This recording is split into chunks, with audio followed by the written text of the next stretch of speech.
Hello and welcome to the show. I'm Martin Willis, your host. And in a couple of days, we're coming up on my favorite holiday in America, Thanksgiving. I just love it. I think it's like an upbeat time, and we reflect on things we're grateful for. At least I do. A lot of people do.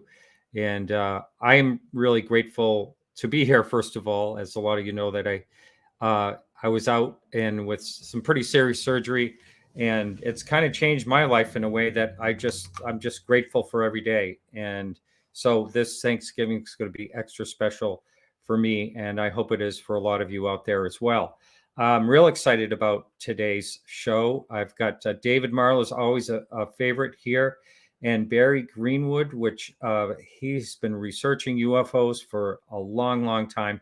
And we're going to be talking about a real exciting new launch. David will be talking about that, and Barry, as we get into this today. The blog for this week is Robert Gribble and the National UFO Reporting Center.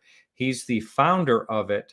He was kind of a controversial guy way back when it comes to NICAP and things like that. It's a very interesting blog.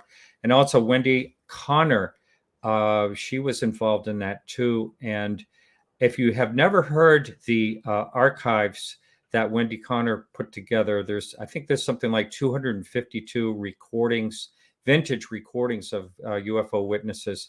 And that's all linked right in that blog. So check that out in our show notes. And I think that's about it. I want to thank everyone for watching these shows and supporting the show. Anyone can do that over at podcastufo.com. I appreciate everyone, and I am thankful for you all. And it's time to bring in my two guests. Here's Dave Marler and Barry Greenwood. Welcome. Yeah, nice to be here. Martin, great to see you healthy and back in the saddle again. So just want to say it's great to see you healthy. Yes. And Dave, we were so looking forward to hanging out together. And, then I had to have that silly operation. Martin, you're like a bad date. You stood me up twice. I know. First it was Shag Harbor. And then Phoenix, Arizona. Yeah, I know. We were saying, oh, great, we're going to be hanging out. We're all excited. And, well, just shows you who's in control, not me. That's all. You definitely had a valid excuse, but in all sincerity, it's great to see you back. Yeah, well, thank you very much. So I'm excited. This is kind of an exclusive talk about this situation. And David, I know your beautiful archives out there, and Barry, you've been at it for such a long time. And for those people looking right now, you can see a lot of things behind Barry. It's all part of these archives, and it's real exciting. And so let's see, Dave. Do you want to talk about how this all came about? Absolutely. And I think the best place to start would be to really pick up where we left off. It was 13 months ago that Barry and I were on the show with you. That's right. And at that time, Barry and Jan Aldridge, another colleague of ours, were here doing scanning. And Barry, what was the final tally? About 36,000 pages that you scanned? Yeah, I mean, over 2 weeks, around 36,000 pages. And, it takes some time to sort all that out. But we had to budget the time mostly for scanning rather than sorting. So you can always do the sorting back home. Or socializing. We all get in the same room and none of us look at each other or talk to each other. We're just busy stapling and organizing and filing and scanning. Yeah, there's time for that stuff later. That's right. So, and just as a point of clarity, what we were working on are the historic NICAP and CUFOS case files. And so these are files that desperately need to be digitized. And my hat's off to Barry. Really, he's done the lion's share of work spanning about the last 6 or 7 years, Barry? I've been doing this each year, almost omitting COVID year, since 2017. Yeah. So, wow. Just here's an incredible amount of work. Yes. And I want to point out to the listener how important this is, because this has nothing to do with money. This costs money. Everyone is spending their own money. Everyone is spending hundreds and hundreds of hours of their own time just for the passion of preserving this great history. And so, my hat's off to you both. Yeah, there's been tens of thousands of dollars invested, and I would argue that the team that we've assembled collectively would probably be exceeding $100,000 in the amount of purchasing, travel costs, shipping costs, rental of U-Haul trucks to go and retrieve these collections from aging or dying researchers over the years, and really. We decided to create this new organization. We've had NICAP, we've had APRO, we've had MUFON, and the Center for UFO Studies, but all of those were really founded with the principle of conducting UFO research. And certainly that's a component to what we're trying to do, Martin. But Barry and myself and our colleagues, we created this new institution, the National UFO Historical Record Center, with the express purpose of preserving the history. And certainly researchers will come and access the material to do their own research, but historical preservation is really the cornerstone of what we're trying to do with this new organization. And it was born out of necessity. We just didn't arbitrarily decide, hey, let's create a new organization. I think, as evidenced by what you see behind Barry, his entire home is filled with historical UFO material. And I would argue it's probably the largest, if not one of the largest in the country. Jan Aldridge has much the same situation. Another colleague of ours, Mr. Rod Dyke from Seattle, Washington, arguably has one of the largest private collections. And at the top of the show, it's funny, Martin, you mentioned Wendy Connors and Bob Gribble. Rod Dyke has those collections as part of his overall collection. Mm-hmm. And he has sent me, behind me here stacked up, you can see cassette tapes. I've actually got some of Wendy Connors' audio material that she never got around to digitizing. So not everything is out on the internet. And so we have, Rod Dyke working with us. We have Mr. Rob Swiatek, who's of course on the international board of MUFON, a dear friend and colleague. And then really rounding off the group, I think rather nicely, we have Dr. Mark Rodiger. And Mark representing CUFOS. I became a CUFOS board member as their official archivist. And having Mark in our fold, I think, is appropriate. And also having Rob, who is on the board of MUFON, it really underscores the collaborative effort that, we want to work together with these organizations and other archives that are out there, not just freestanding and independent archives, but Barry and I were chatting earlier this morning about Rice University and the University of Wyoming, the University of Arizona that has Dr. James McDonald's case files. Yes. We want to create a network of archives. And certainly that's just here in the United States. We could argue there are some wonderful archives outside the United States, such as AFU in Sweden. They've done a tremendous amount of work and really, I think, has set the standard with regard to archiving UFO material. Is that Klaas Von? Correct. Yeah, great guy. Great guy. They've done an incredible amount of work documenting and chronicling and preserving a lot of European UFO history, but also United States material. And I was on a chat group earlier today, and someone from Australia said, I wish we had something like this. And ideally, in a perfect world, every country, I would argue, should have a historical UFO archive. Admittedly, it's a global phenomenon, but it's also part of each country's history. True. When you think of the term flying saucer, where was that coined 75 years ago this year? It was in Washington State, right? Mm-hmm. Kenneth Arnold being misquoted. The term flying saucer was born. The term UFO born out of the Air Force Project Blue Book and Captain Edward J. Ruppelt. And so there's a lot of American history that's part of this global phenomenon. Right. And, one thing I'm very happy about is that you decided to call it the National UFO Historical Record Center instead of National UAP Historical Record Center. Well, may call me old fashioned. Well, no, we've actually had a few people ask about that. They said, so you went with UFO. And again, in the vein in which this organization was created, it's about preserving the history. And when you look at the term flying disc or flying saucer, those were rather short-lived terms in the grand scheme of this phenomenon and the history of the phenomenon. The reason we went with UFO simply is because for the longest period of time, that is the term that most people used to reference the subject. Right, right. Now, Dave, I've teased you a bunch of times by saying you're going to need a bigger boat. The yes. Jaws thing. Is that in part of what this was born? Absolutely. Like I said, it was born out of necessity. Again, it's great that we're having this conversation 13 months later, because literally Barry, correct me if I'm wrong. Really, the inception of this idea took hold when you were here with Jan last October. Well, actually, I would push it back a little further and say it started when you began building that add-on to your house and True. putting these things in there. That True. was the real beginning. Right. But I think as far as a new organization, I think really it was born out of that 2-week period that you were here. Yeah, I would say. And where we really started to kind of, solidify these ideas or these abstract visions that we had for what do we do with all of this material. And to your point, Martin, Barry has run out of room. I'm to a point where I'm very close to running out of room. And we have Barry and Jan's material destined to come out here in the short term. We also have Rod Dyke, who stated if we can get a larger building, he would send his entire collection. Mark Rodiger has already donated on loan the CUFOS files so that we can get those digitized in the NICAP files.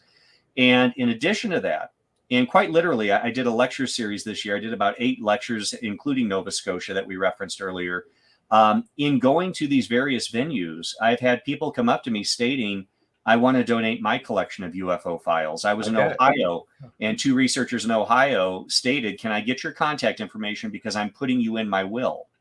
And so, and this is what we've been asking for many, many years, even before this organization existed, Martin. We've asked that people please make succession plans if you or a family member has a collection of historical materials, because as Barry can regale us with some very sad tales, over the decades, many collections, many rare items and historical artifacts have been discarded simply because the individual died and the family wasn't interested in the subject, and they literally threw it in the trash.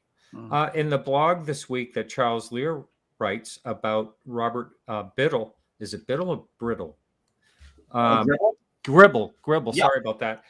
He was frustrated with the UFO field at one point and went to the landfill and put everything in the landfill. These things happen. And as a matter of fact, some of the Project Blue Book files that were found in Ohio were at a yard sale, if I remember, estate sale or something. Yeah, Mr. Rob Mercer acquired those. And I got in touch with Rob by virtue of the work that I've been doing, but also I was lecturing out there in Ohio. And fast forward a number of years, we now have the Rob Mercer / Lieutenant Carmen Morano Project Blue Book material here next to, I might add, Dr. J. Allen Hynek's original case files. Wow. Exciting.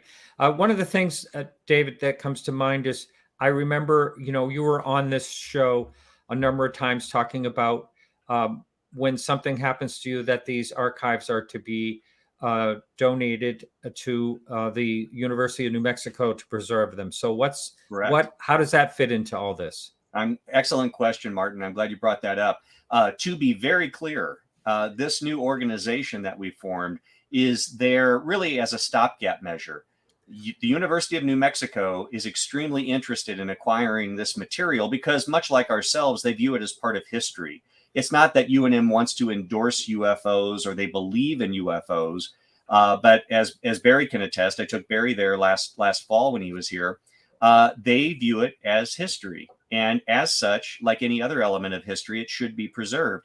And as I'm sure you and your audience can appreciate, especially here in New Mexico, with Roswell, with Aztec, New Mexico, the Farmington Flying Saucer Armada, the Green Fireballs sighted over Los Alamos and Sandia National Laboratories, Kirtland Air Force Base, such a rich history, Socorro, New Mexico, White Sands. I mean, there's so much UFO history tied to this state. And I will tell you, from a cultural standpoint, people are very open-minded to the UFO subject here in New Mexico. I moved here 10 years ago from the St. Louis area. And back in St. Louis, it just wasn't widely received as it is here in New Mexico. People almost accept it as any other part of history here in New Mexico. So it seemed like a fitting home to have that here, especially with the university being receptive. But the one issue with the university, and this is not a knock against UNM, it's any major university that's out there listening to this, they will agree. When they acquire a large collection, they have to wait for the money to be raised to pay student labor, student work to come in, catalog, index, box, and file away the material before it can ever be accessible. And I've been told, depending on the size of the collection and other collections coming in at the time, we could be looking at 8 to 10 years before a collection that's donated can be accessed by the general public. For example, if I donated everything that's around me today, I may have to wait 8 to 10 years to see my own material. Even I couldn't access it because it technically would then become the property of the University of New Mexico. I don't think we could wait 8 to 10 years to have my material, Barry's, Jan's, Rod Dyke's, and all of the other material accessed, especially as we are now starting to see glimmers of hope with regard to the United States government's interest in starting to look at the history. With the draft for the National Defense Authorization Act for 2023, the GAO has expressed interest in now starting to look at the history. So I think the timing of this archive, the timing of this organization and our mission could run parallel to what the government is looking to do starting in 2023. Yes, I have to tell you, when I heard you were doing this, that's the first thing I thought of was the mandate that I was reading about them going historically all the way back to the 1940s to look at the material, which is wonderful. Absolutely. I mean, I'm so glad because, initially it was like 2004 or something like that. They were going to go back just so far because of the data. Well, and even beyond that, Martin, the general dialogue, if you look at the news stories that have circulated since the New York Times article going back to 2017, when everything really changed with regard to the subject, the scripting, if I can use that term, has been very narrowly crafted, where they're only looking at 2004 moving forward. And of course, your audience is well educated on the subject, and they know this history goes back at least to 1947, if not further. And so we felt duty bound to try to expand that dialogue to now incorporate the history. In fact, speaking of the United States government, one of the individuals now that we are officially registered in the state of New Mexico as a nonprofit organization, one of the people I look forward to meeting with after the first of the year is Senator Martin Heinrich of New Mexico, who is one of the senators on the Senate Intelligence Committee looking at the UFO or UAP subject. Wow. Hey, I want to take a couple sidejacks, but before I do that, I'd like to ask, since Barry, you mentioned earlier that you scan 36,000 pages or something like that. Will there be an online presence where people can access as well? I mean, that seems like a major undertaking. Yeah, we expect there to be many, many things put online. An issue with case files, for example, which is primarily what I've been working on, is concern over the privacy of the individuals who made the reporting. Now, many of the records go back decades, so it's not really an issue, but more recent years we have to be concerned and probably take out some of the names and personal information of some of the people involved in those reportings. So that could be a lengthy process, but I really don't see any issue with, say, something prior to the mid 60s or so, and there are plenty of those records to put up. So we'll be busy with those for quite some time, just getting them up and ready for people to use. And let's not forget the audio files. This is just one of many rare audio files which I've digitized courtesy of Rod Dyke. He had an incredible audio archive. These are tapes from the National Investigation Committee on Aerial Phenomena, NICAP. These were owned by Richard Hall after the organization disbanded, and they eventually went to Mr. Rod Dyke, and they eventually have come here. And I've digitized over 256 of these audio recordings. This one being one of the oldest, going back to 1959. Oh, that is excellent. So we're at a place where I want to just take a couple of, like I said, a couple of side jags that are nothing to do with what we're talking about. And I'm going to start with you, David. And that is,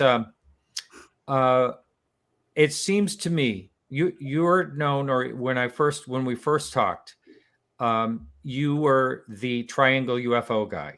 Okay. So your book comes out, you do a talk everywhere around the country and elsewhere on the Triangle UFOs. Everyone knows you for the Triangle UFOs and so much more. But I mean, that's where you made a big mark in that category. And now I know I've sent you a number of people that have had early UFO, Triangle UFO sightings. Right. So my question is, have you ever thought about a volume 2? Oh, Putting you right on the spot, aren't I? if only I didn't have to work for a living, Martin. The Yes. rarest commodity most people think is money. In my case, the rarest commodity is time. It's just Sure. trying to find time to do this. And I should clarify, because Barry always brings this up. He goes, people just assume you do this for a living. I work full time. I Yes. also have a family, my wife and 2 daughters, who I promised them this morning I would mention them. My daughters, Samantha and Michaela, they're 12 and 14. They have actually started prepping the NICAP CUFOS case files for scanning, because much of the work that Barry and Jan and I did was simply destapling old case files and re-gluing newspaper clippings on white sheet backing prior to actually scanning it. So they've actually started making a little extra money working in the UFO archive. I mean, what a great job for a kid. Not going to be any child labor issues here, is there? I don't think so. I pay them quite well, actually. So they haven't gone on strike yet. Not yet. Not yet. Good. That's good. So no, so I've got my daughters now actually involved, helping us get some of these files prepped and ready to scan. To your point, because Barry and I like to say that there's 2 central pillars to this new organization. One is centralization of the historical UFO data in one location, for the express purpose of the second pillar, which is the digitization of that material. All right. So you did that very well. You kind of went around my question. And no, as far as the book, I would love to write a second book, but I would have to wait and see if I had some time afforded to me. Yes, but well, to continue on in this, have you received? I know you've received a lot of very interesting triangle UFO stories since you've written the book. You must have. I receive them on almost a weekly basis, and one of the largest batches of triangular UFO reports I received was approximately 2 years ago, when I did the unidentified series episode with Mr. Christopher Mellon for the History Channel. Yeah. And in the wake of that episode initially airing, and then obviously subsequent airings, I received approximately 200 to 300 reports from all over the world. Wow. People in Greece and Germany, Switzerland, the UK.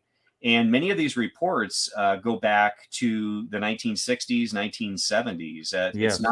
It's not a modern manifestation of the phenomenon, as many people allude. There have been people out there erroneously stating, well, we didn't really get reports of these things until the 1970s or 80s, when stealth technology was being developed.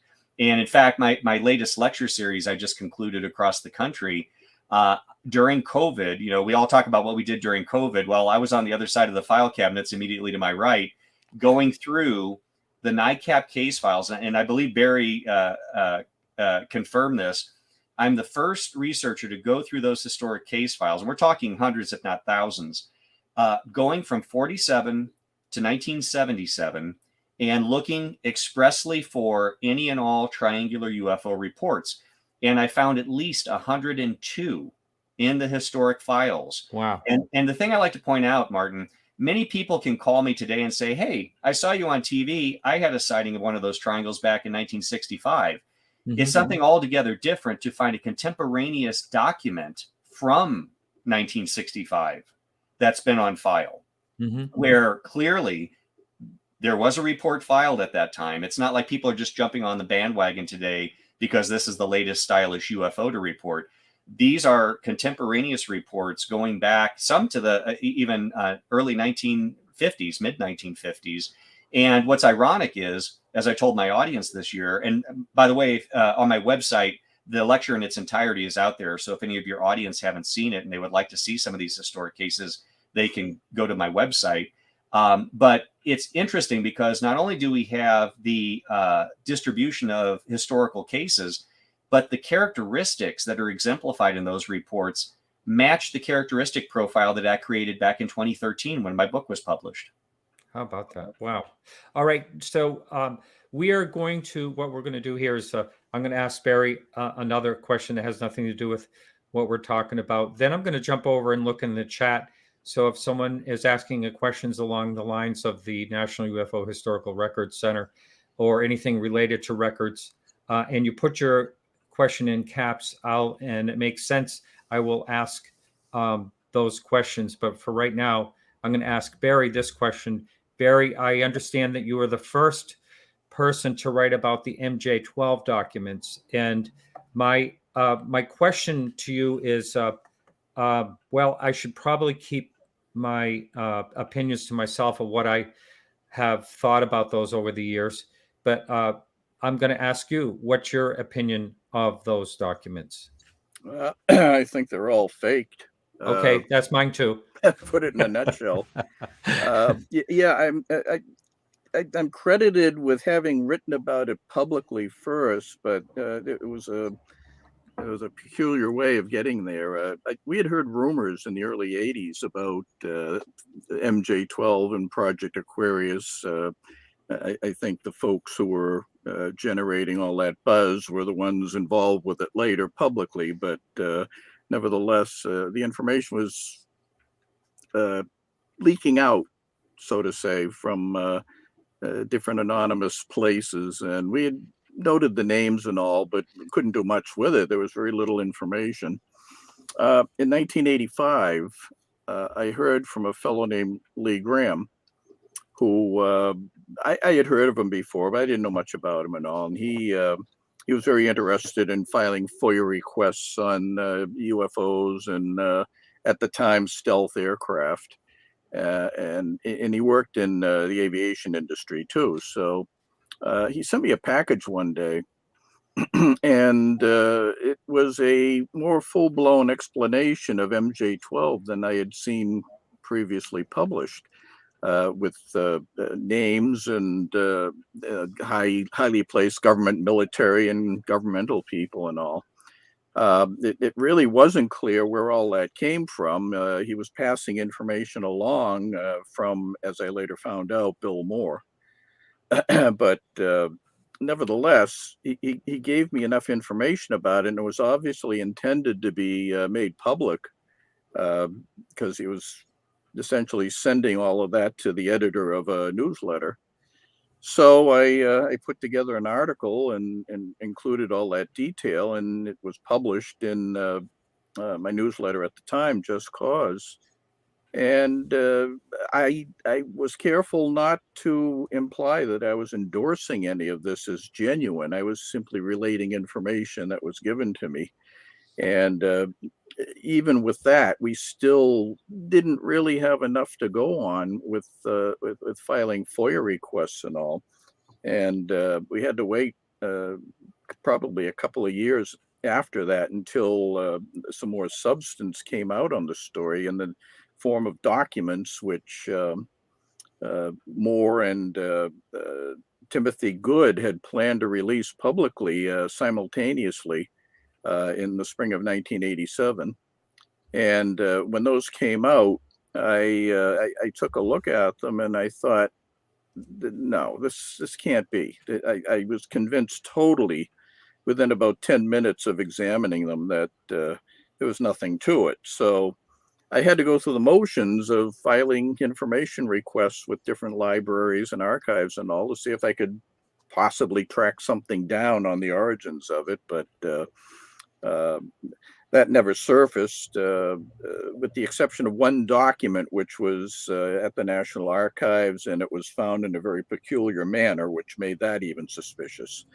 But they had released it, and the other documents were made public, and I wrote a report on it in the fall of '87 and absolutely trashed the whole thing. I just couldn't see how that could be real. Yeah, there's I was kind of I had a number of conversations with Stanton Friedman, who actually thought there was something to them, and you know, I really had a lot of respect for him, but I just couldn't buy that they were real for many reasons. I do a lot of research on documents myself for what I do for a living, so you know, there was a lot of telltale things that just didn't seem right about him.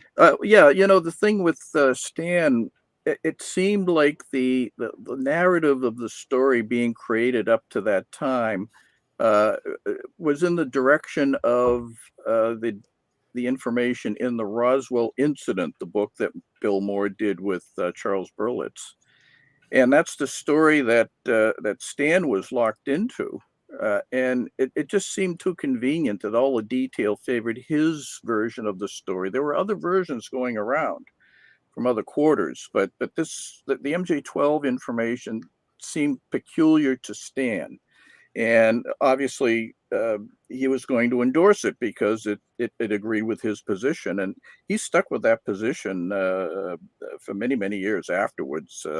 He never relented on it being real, but Mhm. it was way too convenient to favor his part of that story, and I think it was constructed just for that effect, to have Stan pulled in on it and therefore endorse what they were doing.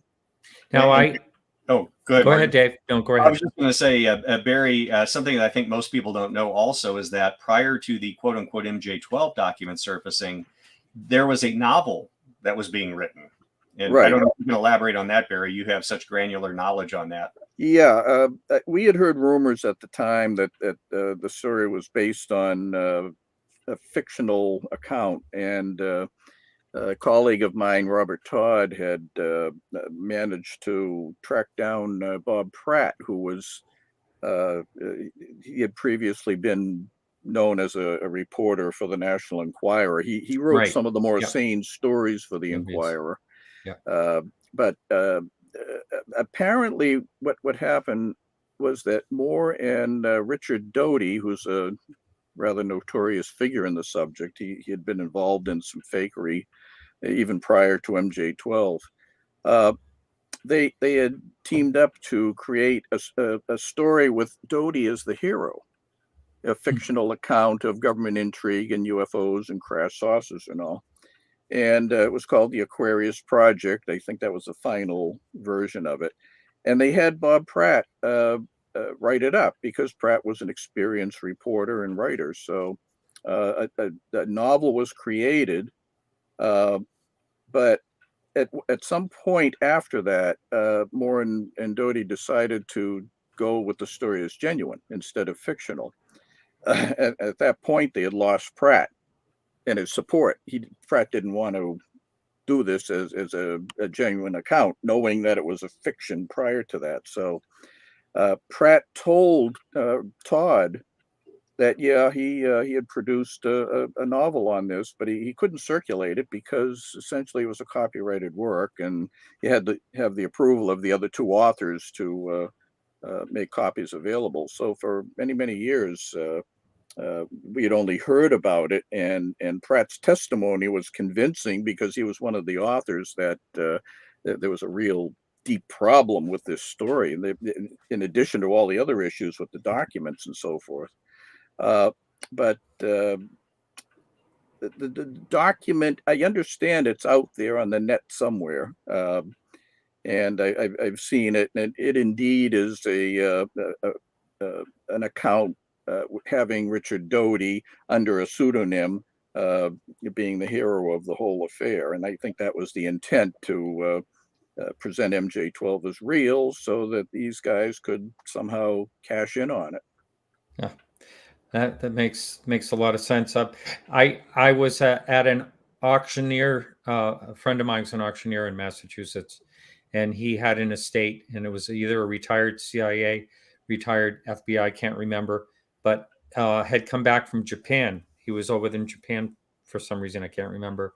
And the Foot Locker was there. His military, it was like an old military Foot Locker, but it had a mix of papers in it, documents from the 50s all the way into, say, the 1990s. And he pulls out the MJ12 documents from there. And I remember contacting Stan. I said, Stan, I don't know what these are doing in an FBI, Foot Locker, but anyway, after I thought about it for a while and looked into that really a lot more, anyone can have an interest in something like that. It doesn't matter if they are ex. Did you say they were from an FBI fellow? Yes. Yeah, I think I can explain that. The documents were in all likelihood sent to the FBI for comment, and the FBI it issued statements saying that they were all a hoax, and they'd actually taken magic marker and written across the documents that they weren't real. and how then would about that? release those under FOIA. Huh. And Martin, you touched on this earlier, and I know we've had private conversations on this over the years. Beyond MJ12, let's remove ourselves from the MJ12 discussion for a moment. This really gets back to a sound methodology when you're doing historical research. If you can't establish the provenance of a document, you can't hang your hat on it and say it's gospel truth. And, you know, I really take issue with some of the more non-credible researchers out there in the field that disseminate these documents, support the fact that they believe that these are real, and then use that as a springboard to go into these long diatribes involved in conspiracy theories and cover-ups. And I believe that, you know, our argument for the reality of this subject, especially now that NASA and the AIAA and others are getting involved, we have to have the strongest links in the chain for our argument. We cannot rely on these documents that, you know, by all accounts, I always say they're not even MJ12 documents. They're MJ12 photos. We can't even analyze the paper, the watermark, the ink. Yes. And that's really kind of underscores what we're trying to do with the new organization. We want to preserve the original documents. We want to have those original source materials. So if anybody ever questions the reality or the validity of documents, say 10, 15 years from now, they can always have recourse to go back to the originals. In fact, we just received a message in the last week since our press release went out, and someone asked, how do you preserve the integrity of documents once they're scanned? How do you know that they're not digitally manipulated in some way once they're out there on the internet? Quite simply, we keep the originals. We retain the original hard copy documents. Dr. J. Allen Hynek's original case files. These are, in some cases, original documents, not photostats, signed by the actual base commanders. Excellent. Excellent. And, you know, getting to what you're, you know, to the point of what you're saying, Dave, and that is that, you know, there's so many good things out there. Why muddy the waters? And there's many cases, and, you know, I get into that a little bit on the show every once in a while, and I catch heck for it when I bring up Bob Lazar and people like that. The emails come flying in. I'll probably get some for saying that. Well, it's interesting because I think I addressed this at the UFO Congress where I lectured recently. When we have people, especially on social media, quite often the argument is coming from here, not here. Mm-hmm. It's an emotionally laden conversation or emotionally laden attack on an individual if you dare question any one document or individual in this field. And I think we need to divorce ourselves from emotion and use our intellect and try to be objective in looking at the subject. Because I'm here to tell you, if you're shouting and you're red in the face and you're screaming and cussing at people, you know, the government's not going to be interested in looking at the subject. Versus you present yourself in a professional manner, you provide information and informational content whereby you can have dialogue and discussion. I just don't think it serves any purpose to develop a belief system. And it's almost like, you know, challenging a Christian that Jesus was a man, he wasn't the Messiah. I mean, it almost borders on that type of ideology and the fervor that people have with their beliefs in this subject. And I just think we need to apply more common sense as opposed to emotion when we start looking at this subject. And that's, again, something that we're trying to do is simply focus on the data. And really, I think you could take any of these controversial subjects, Martin. You mentioned Bob Lazar. We mentioned MJ12. Let's completely imagine that MJ12 was never even in the discussion. Let's imagine Bob Lazar never came forward with his claims. We still have a robust UFO subject to study. It's not predicated on these things being real or not real. So again, people tend to have tunnel vision where, well, you have to believe Bob Lazar because it speaks to everything that we're dealing with. Not really. UFOs were around long before Bob Lazar. UFOs were around long before MJ12. So I think people sometimes get lost in these beliefs. I agree. I'm going to pop up a couple of questions here. What is the oldest UFO document that you have? How far back do you go in that? Well, I'll speak for myself and I'll let Barry speak because as of right now, you know, these collections are decentralized. We don't have them all under one roof yet, but that's the goal. As far as documents, I don't know if we're talking government or just documents in general, but I have some original 1897 original front page headlines. The ghost ships? Describing the airships of 1897. Yeah.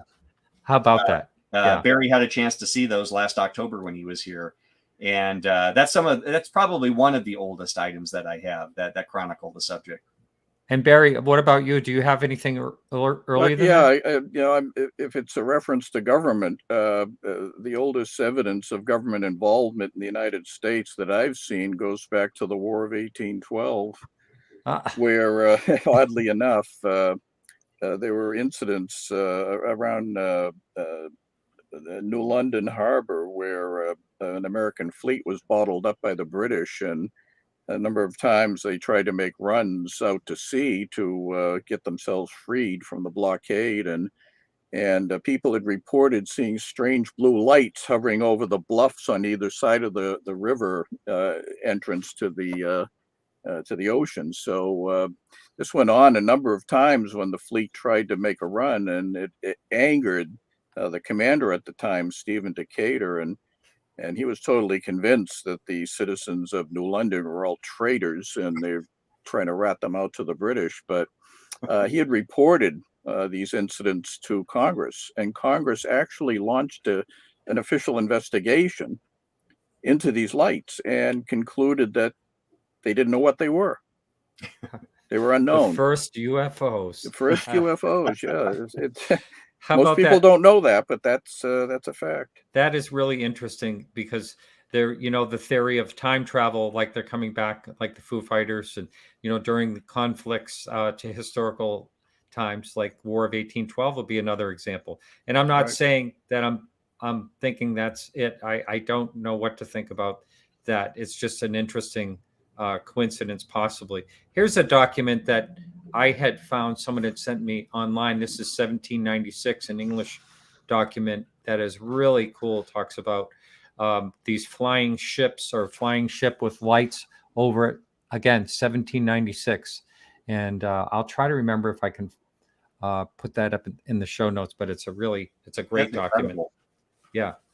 And I love, anything historical myself. So all this stuff is fascinating to me. Let me see if I can get any other chat questions. Someone wanted to know about the first. I mean, you have Project Blue Book files. You have J. Allen Hynek's, but you also have.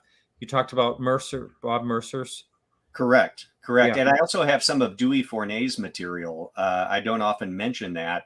And for those that may not know that name or not familiar with that name, Dewey Fournier was the Pentagon liaison officer for Project Blue Book in the very early years. In fact, he was Captain Edward J. Ruppelt's direct report in the chain of command. And I have Dewey's military attaché case that he took to the Robertson panel in January 1953. We have letters attesting to that fact, and it has his name embossed in gold on the military attaché case. We also have some of Colonel Coleman, who was the public information officer for Project Blue Book in the 50s. We have a couple of Colonel Coleman's hats that came from his estate when he was with Project Blue Book. And again, as you mentioned, the Lieutenant Carmen Marano material, which has original UFO Project Blue Book case files and original photographs. James Fox, I mentioned this at the UFO Congress. James Fox went to the National Archives to try to find very clear pictures of the Socorro landing trace location. And he was rather disappointed. The digital images they had were very grainy. And I said, well, you know why that happened, James? He's like, no. I said, well, when Blue Book shut down, the files were sent to Maxwell Air Force Base, where they were microfilmed. And then what you're looking at is a digitized image off of the microfilmed image. And so you lose a lot of resolution. But in the Lieutenant Carmen Marano collection, we have an entire set of original black and white glossies. They're just off camera here to my left. And they look like they were developed yesterday. And James was ecstatic when he came here. And he, in fact, used some of those images for his documentary, The Phenomenon. Oh, right. Yeah, when they did the segment on Socorro. Here's another one here. In general terms, what would you constitute progress in ufology? Oh, my God. That's probably one of the best questions I've ever been asked. That is a really good question. What would constitute progress? Wow. Barry, do you want to kick that one off? Or I can answer it in a few words: solving the puzzles. can find out what every last unknown incident was, then that would be real progress. Yeah. But I guess, we need information. We well, need details on those stories, and some of them are just probably a lost cause for filling in all of those blank spaces. So I think there will be forever an unknown phenomenon attached to this subject. right. I would argue Mm. progress from our standpoint, just speaking for Barry and myself as historians and historical researchers, is, as I mentioned, centralizing the data to bring it all together, because there may be files in Barry's collection, and we've talked about this a lot, Barry and I, on the phone. He may have an element in a case file that ties into research that I'm doing, and we just don't know that there's a correlation because we haven't brought this material together. And then add to that Rod Dyke's collection, Rob Swiatek's collection, and others. If we can bring all this together, it's almost like you're finally bringing all the pieces of the puzzle together, and we can paint a picture of what we're dealing with. But more importantly, again, is not just simply bringing the data together so we can hoard it, making it available to the worldwide UFO and scientific community. Mm. I did a podcast about 2 weeks ago, and I mentioned that in the last several years here in New Mexico, Martin, as I've been doing UFO lectures, whether at libraries or at the University of New Mexico, inevitably I would have one or two people come up that were in the audience, and they come up to me afterwards and say, I just want to let you know I'm very interested in the research you're doing and the UFO subject. By the way, I work at Los Alamos National Laboratories. And I've had other people tell me they work at Sandia. As if to verify that statement, 2 days after I did the podcast, I received an email from a gentleman here in Albuquerque, and he said, David, I just want to let you know I heard your podcast. I'm one of those individuals. I work at Sandia, although I plan to retire next year.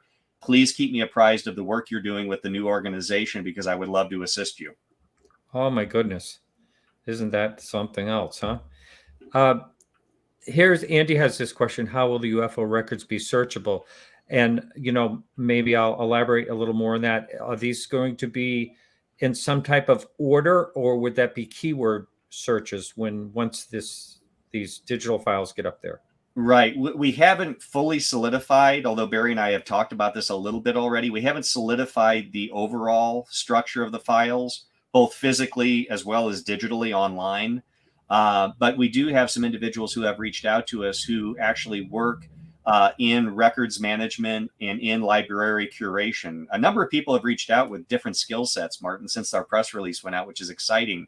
Yeah. And we want to be able to bring in this knowledge and this wisdom from professionals that are used to actually cataloging large amounts of information. So I can just tell you right now, I will probably be deferring to the experts, the people that do this for a living, to say, what do you envision? What is the best way you see us being able to do this? And Barry, do you have any thoughts on that? Yeah, well, right now, I think the primary sort for the casework that we have is chronological.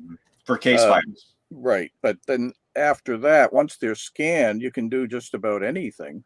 Another trick is getting them OCR'd. There's a wide variety of styles and forms that we have to deal with. Handwritten letters, things written even in crayon that to create an OCR record is a bit difficult. So that we need outside help on that to determine whether all of that can be done in an easy fashion. And related to that, Martin, we've had a lot of people say, well, you guys need to put this into a database. And I'm like, tell me something I don't know. But it's incremental steps. First, we need to bring it all together. Then we need to digitize it. Once it's digital, we can share that worldwide. And we do know a number of people that are working on database systems currently that have expressed interest in obtaining that information once it is digitized. But it's a systematic step-by-step approach. Centralize it, digitize it, then make it available for those that are creating these databases to then incorporate it into the database. Well, here's a question that came up that I have to put in front of some other ones, because I want to know what you think too. What do you and Barry think of the Admiral Wilson documents? Well, I'll just echo what I said earlier. I think it all comes down to provenance. These things that just kind of appear on the scene, I just don't take at face value. Am I saying that they're not legitimate? No, I don't know if they're legitimate or not, but all I can say is my default position on any documents that just suddenly surface without going through official channels, I'm very suspect. What do you think about that, Barry? I'm a bit bothered by the way the story has evolved. The implication is that Eric Davis did an interview with Admiral Wilson, and that's what's in the paperwork. But Wilson has denied giving Yes. the interview, and Davis won't even comment. Yeah. Do you think he likes the limelight? And what I've been wondering why Davis won't comment. Do you think he's liking this whole thing? I can't really speculate on that. I mean, he either he's hiding something that never happened, or there are higher issues involved that he doesn't want to get himself tangled up with in terms of dealing with government official. I can't say, but at least say that I did the interview and defend yourself. He's not doing that. That's Right. bothersome. Yeah, I appreciate Jeffrey's question, though, Martin, because obviously that's a very topical subject right now in the field. And again, I think time may tell. Let's just see how this story evolves and where it goes. Right. So we have to jump off of KGRA. So we're going to say goodnight to them over. Bill, thank you so much for your work over there at KGRA Radio. I'm going to hang out just a little bit more so I can get these through these questions. So good night, everyone over there at KGRA Radio. And we'll be back next week with John Ramirez, ex-CIA, which will be an interesting show. All right. So here's some other questions. We're going to just get to these questions here, and then we'll wrap it up after we get through them. Have your guests noticed that famous mass witness events tend to be missing from archive databases? For example, the Washington overflights, it was 1952, wasn't it? 1952, July 52, 2 consecutive weekends. I'm not sure if I understand the question. I mean, certainly we have a lot of data in our databases on the 52 wave, and have many of the original documents, including the CAA report on the incident, as well as some of the original government documents as well. What about other mass sightings? Doesn't seem to matter whether it's a mass sighting or not, right? Well, again, I don't know what databases he would be referring to, so unfortunately, I'm not quite sure, if he's referencing something specifically in that regard. I will say that there have been mass sightings that have gone virtually unnoticed, and one that I think I've talked about on previous shows, Martin, is my research into the 1950 Farmington Flying Saucer Armada. Oh, yes. I would argue that this is one of the most significant UFO sightings that we have on record.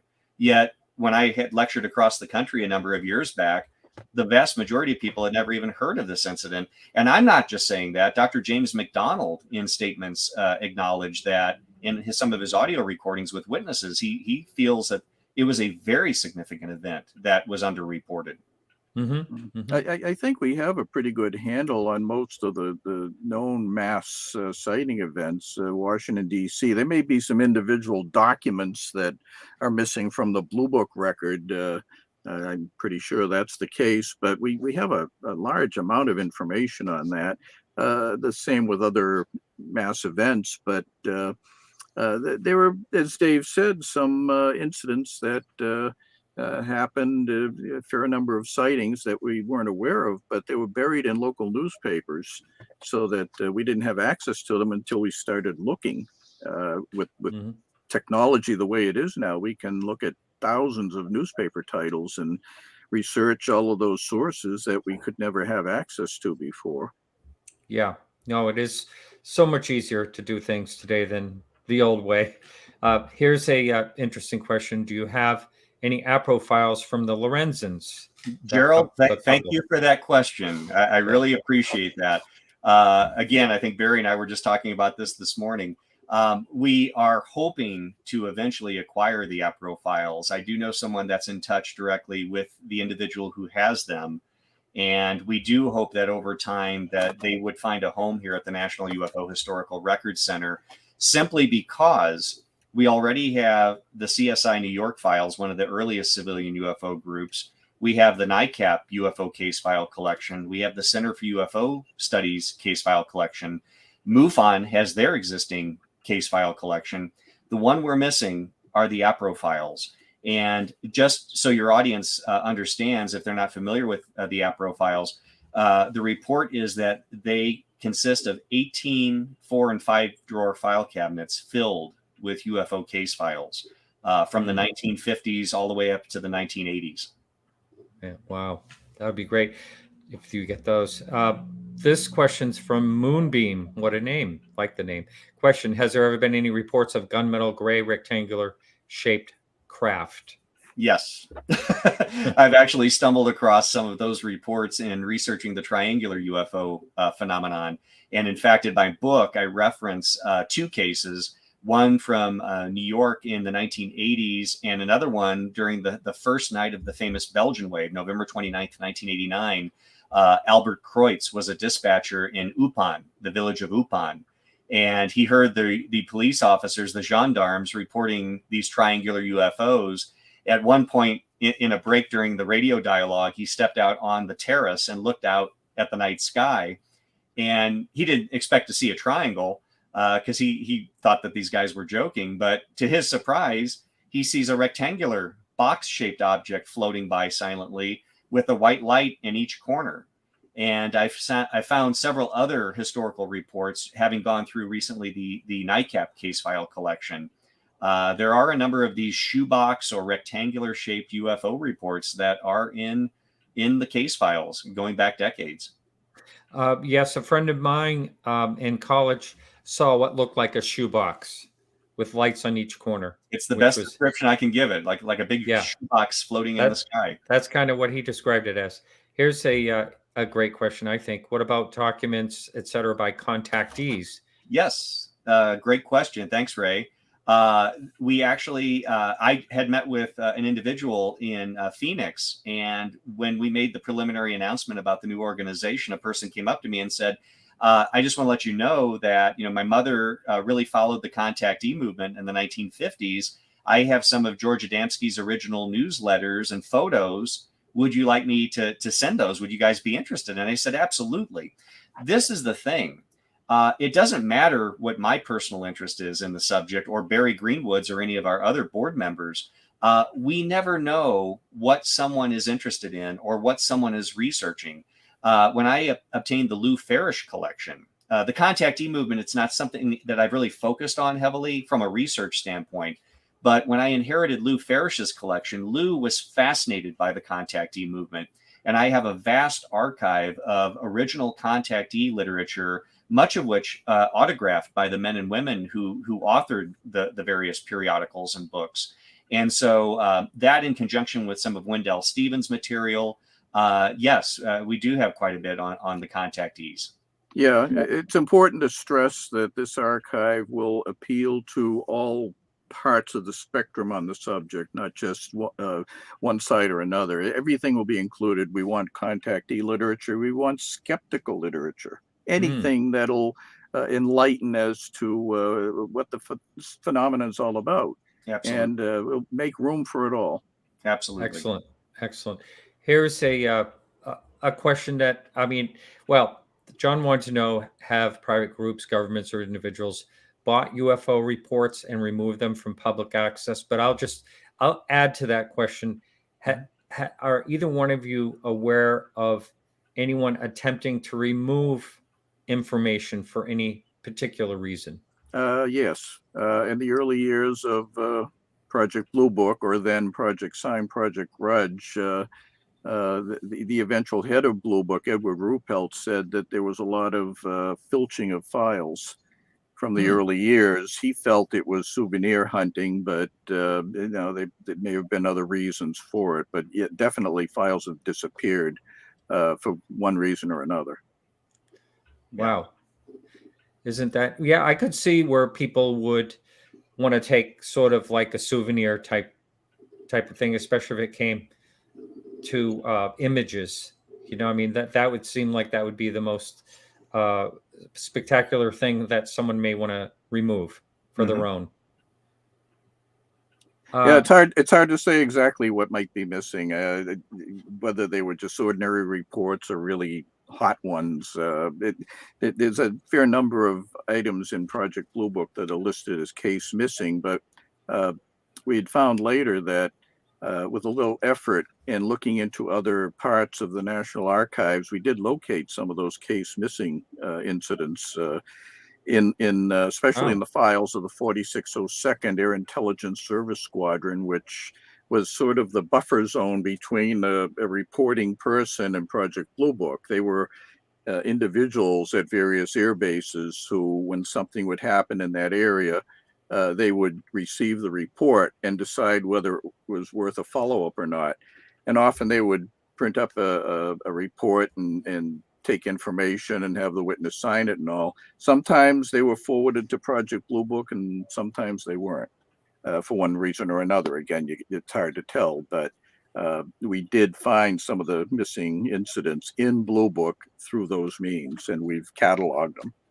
That's great that you recovered that. Is video evidence always admissible? Well, I'd like to add a little to that too. Do you have video data? We have lots of videos, but admittedly, most of those are publicly broadcasted programs. I don't think we have a rich library of actual UFO footage. Probably the best source for that would be YouTube. We do have, I think, a few. Barry, we had that little clip from Brazil, remember, from the 1950s? Yeah, and we also have some materials that were submitted to Blue Book when they were in existence, some actual film, 16 8mm, and slide photography and all. But yeah, I mean, we do have some things that could be studied photographically. Interesting. I'm trying to understand exactly this question here. Incidents verified by multiple platforms and people. Should these not be research priorities, i.e. the Nimitz? Absolutely. Well, yeah, they are. I mean, you know, there's been a lot of research done on the Nimitz incident over the years, and there are others that have been reported since then. I wish we knew about them all, but the government won't let us see what they are. The reports are still classified. Yeah. But yeah, there's been a great deal of focus in the last 5 years or so. Yeah, I think SCU did a pretty good job trying to investigate it. But admittedly, to Barry's point and to Brand's question, we don't have access to the raw data. We really have videos and eyewitness testimony. But as I've mentioned, that was released in December of 2017. And here we are now in almost December of 2022. We still have yet to have one official page of documentation or analysis relating to those events. Wow. That's so we need access to material before we can really do a deep dive. The task force report last year indicated that 143 out of 144 reports that they had on file were unexplained. Right. I think we only know maybe a bit about a couple of the sightings. The rest of them are completely unknown. And now we're expecting a new report. And according to some leaks, which I don't like to quote, but that's all we have right now, that half of the reports were unexplained. So there's another group apparently that's going to be added to the unknown category, but we have no access to them. But if I may, just to Brand's question, I think it's a great question that he raises.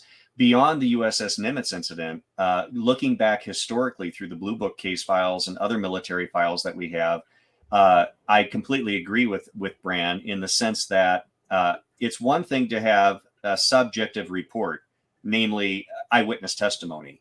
It's much better, even if it's military or pilots, it's much better when you have objective data in the form of radar and sensing arrays that are detecting something that you can then correlate with the subjective narrative. This is not really a question, but it's just a statement here. Eyes on Cinema has been posting some good stuff over last year. Have you seen some of their videos, Eyes on Cinema? Yes, I have. And yeah. I'm a bit suspicious that a lot of this is being lifted from previous documentaries. I recognize some of the pieces. There's a lot of them. And that person or that channel was booted off of YouTube for a while. I'm not really sure. And now they're back on. This is for education purposes only type of thing. If they were lifting film from other documentaries, it could have been a copyright issue. Yeah. But there's some great stuff on there. I was made aware of them. Someone just recently sent me a link. Yeah, there's some great interviews and information there. Wherever it's coming from, it's good stuff. Well, So, and Martin, that's a great point, because there are a lot of people out there getting good information out there. We mentioned AFU in Sweden, Isaac Hoy, who Barry and I spoke with just recently in the UK. There's really great individuals and institutions out there doing this work already. By no means are we pioneers. We're simply just trying to make it the largest historical collection of material here in the United States. So my hat's off to the other individuals out there and organizations doing the lion's share of work. yes. Well, one of the things you always think about is, what if something happens, like fireproof, can a building be made so it's less likely that there'll ever be a fire? I mean, to lose all these things would be just absolutely terrible. And so, but when these eventually do make their way to the university, they're going to be protected there, I'm sure. Absolutely. And we do look to hopefully secure some existing commercial warehouse or commercial floor space. And most commercial buildings are set up with sprinkler systems and things of that nature. So, right. Yeah, we definitely want to try to preserve the originals, again, with the focus being digitization. But if we can retain the originals in 100 years from now, have people able to access Dr. J. Allen Hynek's original Project Blue Book records, I think that would be a wonderful contribution to the future. Yes.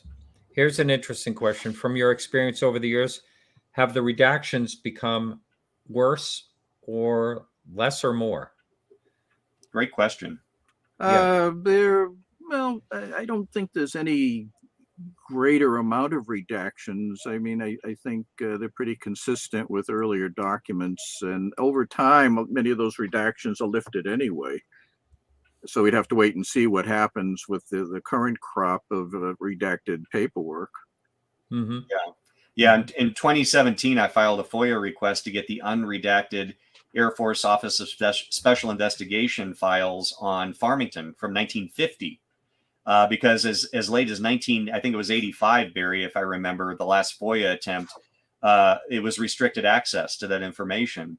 And when I filed my FOIA request, I actually received a phone call from the National Archives. It shocked me. I thought I'd get an email or a message. And the archivist called me. He goes, Dave, just want to let you know, he goes, those files actually were declassified in 2014, 3 years before your request. And I'm happy to send those to you.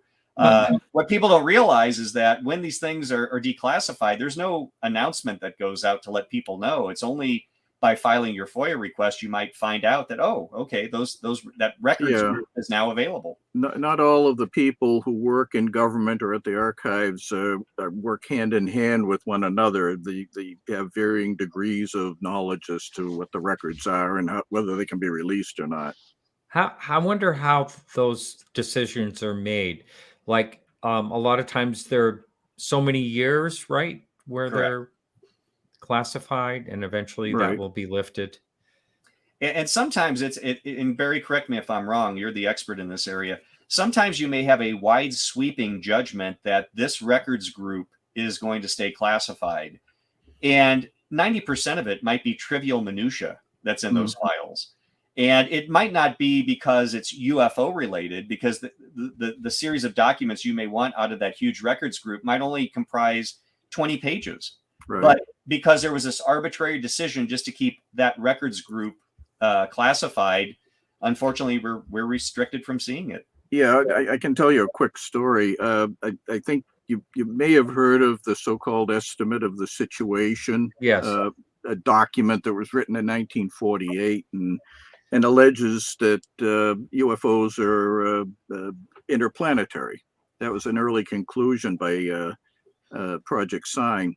Well, the estimate, according to legend, was kept for a bit, and it worked its way up through channels. The higher brass didn't feel it was supported by evidence, and they just ordered it declassified and burned.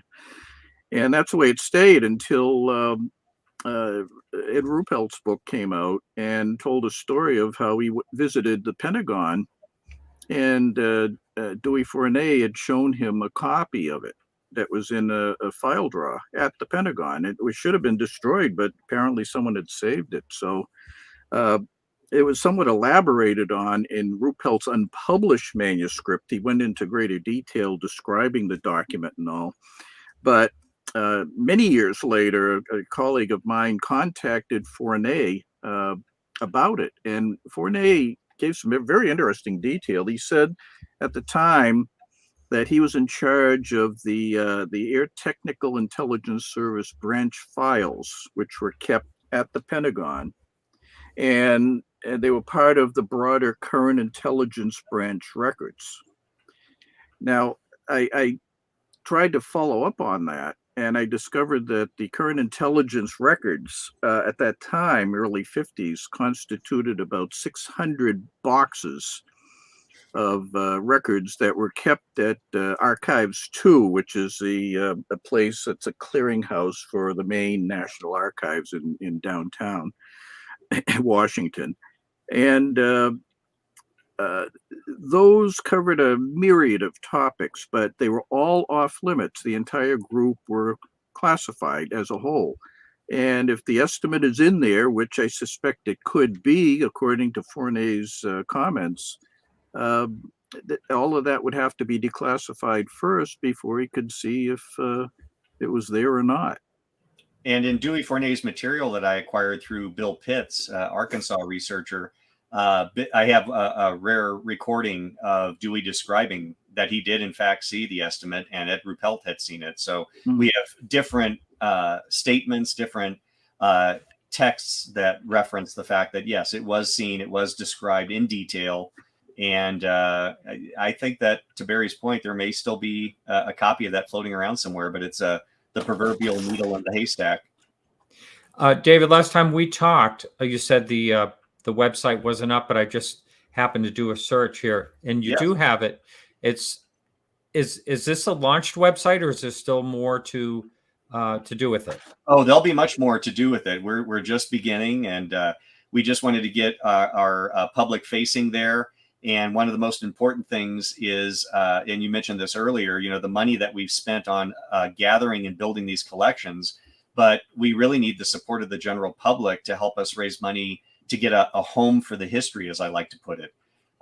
If we can raise the money and more specifically work with local government, I plan on meeting with the mayor of Albuquerque as well as the mayor of Rio Rancho, where I live, to see if there's any existing commercial warehouse or commercial real estate buildings that we could secure to start bringing this material together. Obviously, it would add to tourism for Albuquerque or the Rio Rancho area.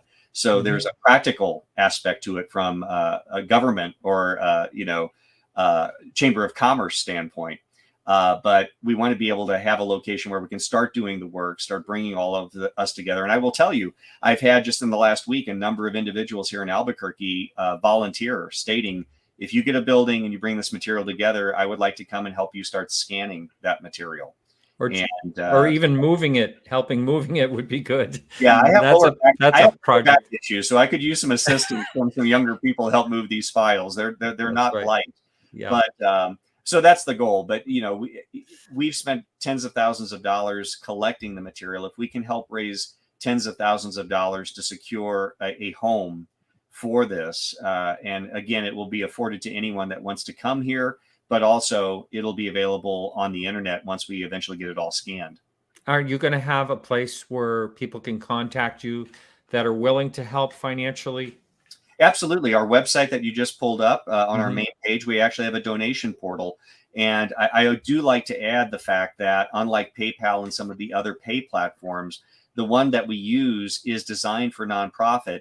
If you donate $20, the organization gets all $20. There's no skimming off the top. There's no percentage that's taken out. So 100% of your donation goes towards the organizational goals.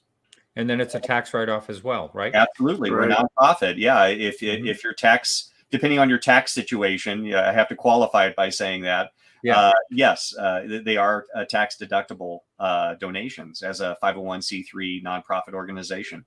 Excellent. And those aren't easy to set up, from what I understand. No. And Martin, I will add, I almost failed to mention, within 45 minutes of posting our press release last Friday for the new organization, I received a message which I shared with Barry and my colleagues. We received a very kind message from a gentleman in South America. And he stated, David, I have a collection of UFO material in Portuguese. Would you be interested in that?